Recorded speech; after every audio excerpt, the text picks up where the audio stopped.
Chapter 11 of The Street of Seven Stars.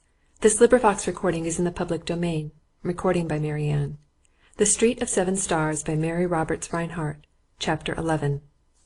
The affairs of young Stuart and Marie Jedlicka were not moving smoothly.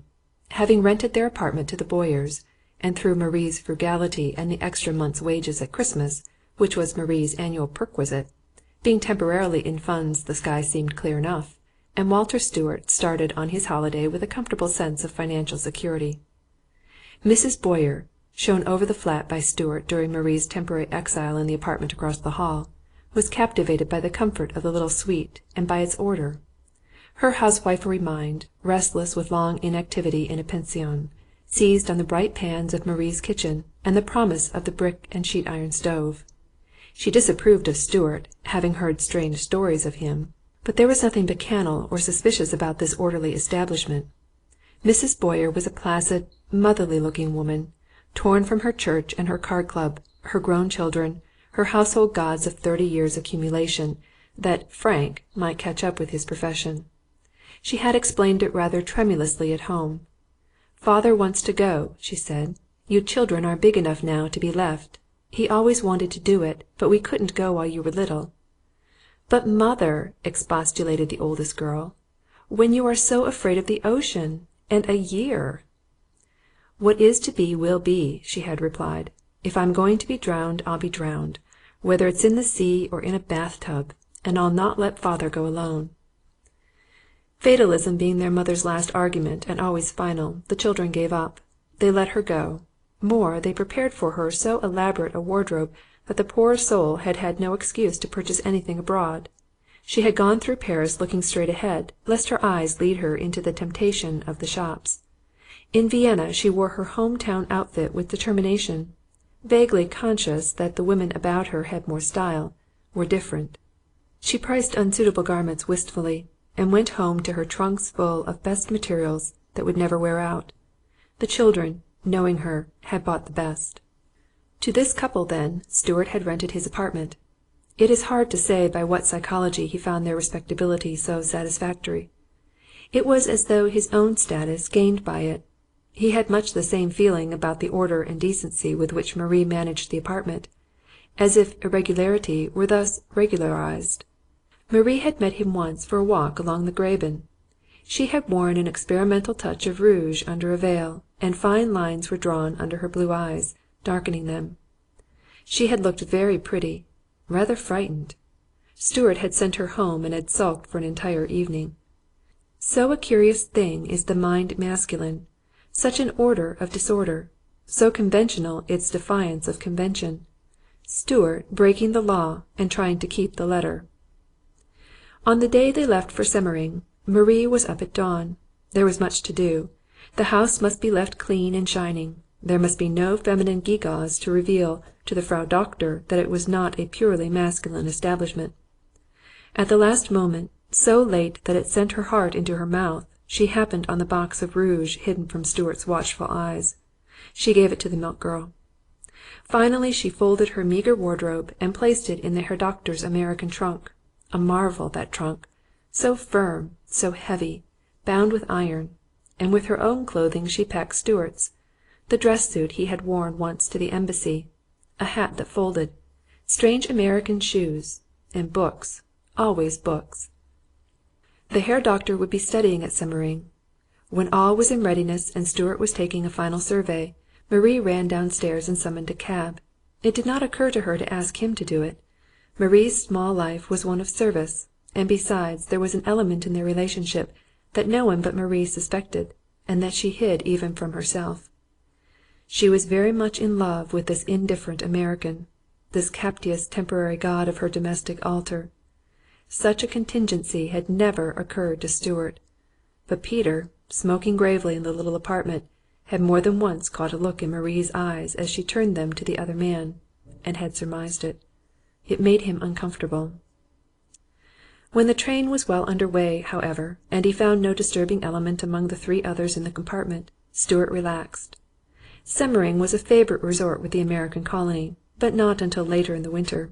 In December there were rains in the mountains, and low-lying clouds that invested some of the chalets in constant fog.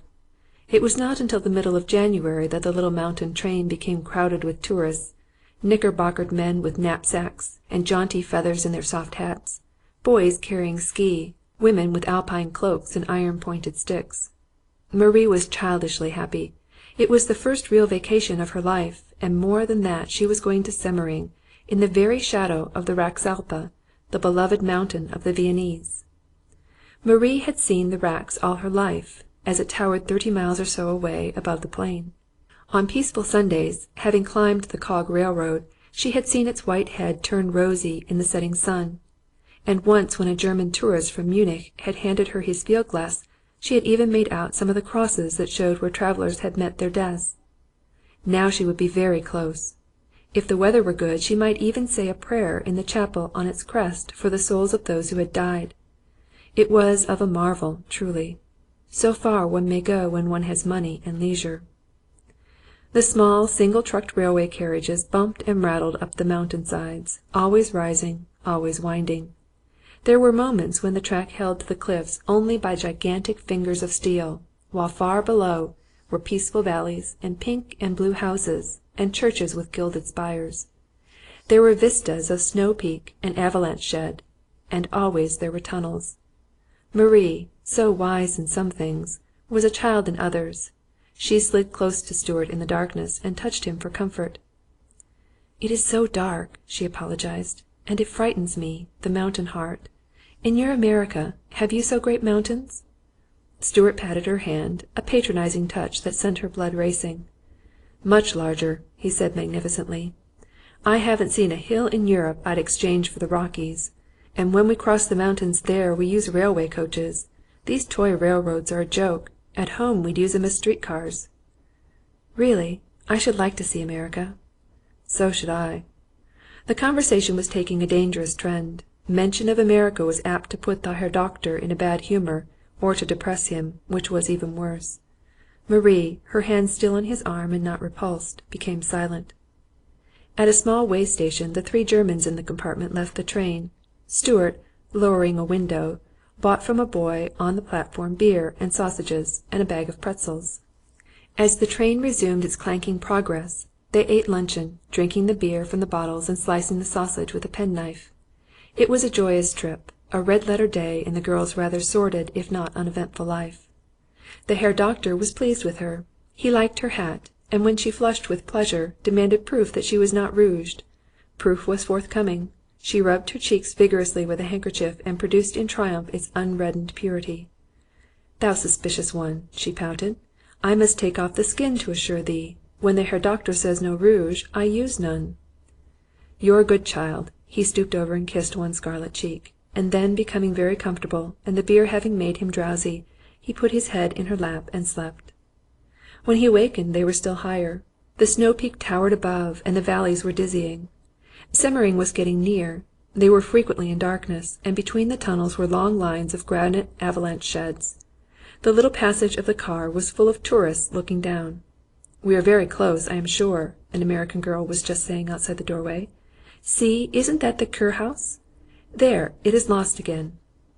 The tourists in the passage were Americans, and the girl who had spoken was young and attractive.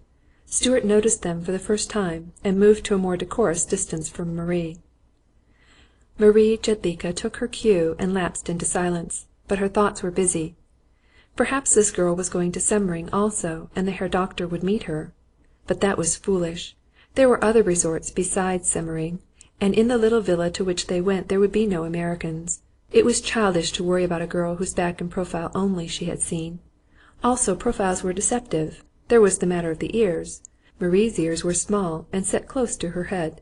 If the American Fräulein's ears stuck out, or her face were only short and wide.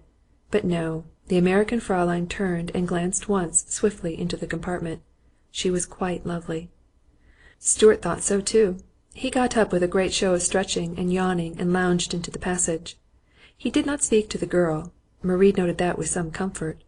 But shortly after she saw him conversing easily with a male member of the party. Her heart sank again. Life was moving very fast for Marie Jedlicka that afternoon on the train.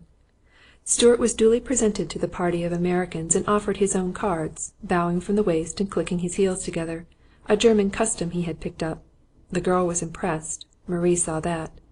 When they drew into the station at Semmering, Stuart helped the American party off first, and then came back for Marie. Less keen eyes than the little Austrian's would have seen his nervous anxiety to escape attention, once they were out of the train and moving toward the gate of the station. He stopped to light a cigarette. He put down the hand luggage and picked it up again, as though it weighed heavily, whereas it was both small and light. He loitered through the gate and paused to exchange a word with the gateman.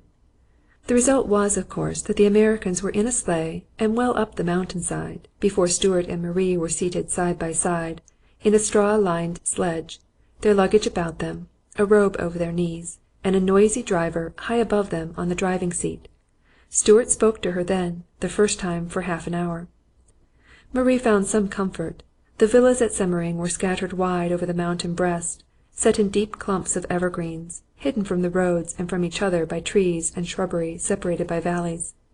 One might live in one part of Semmering for a month and never suspect the existence of other parts, or wander over steep roads and paths for days and never pass twice over the same one. The Herr Doctor might not see the American girl again, and if he did he not see American girls wherever he went?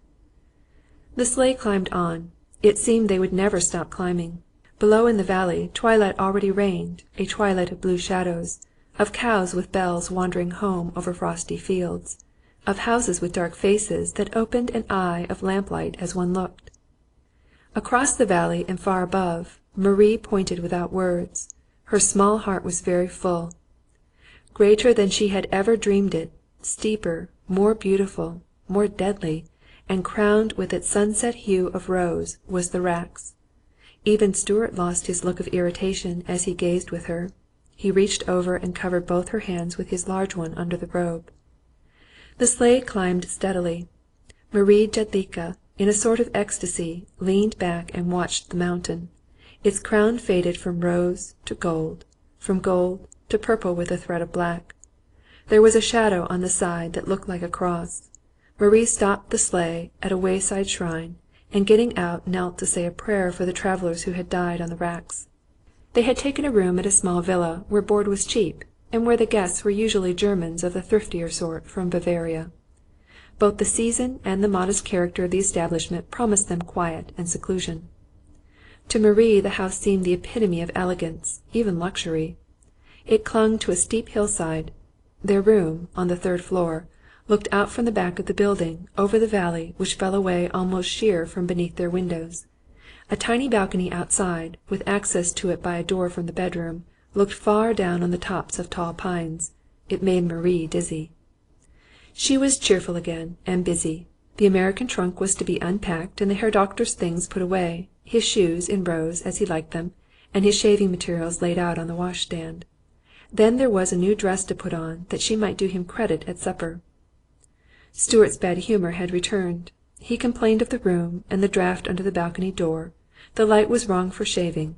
But the truth came out at last and found Marie not unprepared. "The fact is," he said, "I'm not going to eat with you tonight, dear. I'm going to the hotel." "With the Americans?" "Yes. I know a chap who went to college with the brother, with the young man you saw." Marie glanced down at her gala toilette. Then she began to slowly take off the dress, reaching behind her for a hook he had just fastened, and fighting back tears as she struggled with it. "Now, remember, Marie, I will have no sulking." "I am not sulking." "Why should you change your clothes?" "Because the dress was for you. If you are not here, I do not wish to wear it." Stuart went out in a bad humour, which left him before he had walked 5 minutes in the clear mountain air. At the hotel he found the party waiting for him, the women in evening gowns. The girl, whose name was Anita, was bewitching in pale green. That was a memorable night for Walter Stuart, with his own kind once more. A perfect dinner, brisk and clever conversation, enlivened by a bit of sweet champagne, an hour or two on the terrace afterward with the women in furs, and stars making a jewelled crown for the Rax. He entirely forgot Marie until he returned to the villa and, opening the door of the room, found her missing. She had not gone far. At the sound of his steps she moved on the balcony and came in slowly. She was pale and pinched with cold, but she was wise with the wisdom of her kind. She smiled. "Didst thou have a fine evening?" "Wonderful." "I am sorry if I was unpleasant. I was tired. Now I am rested." Good little Marie! CHAPTER XII.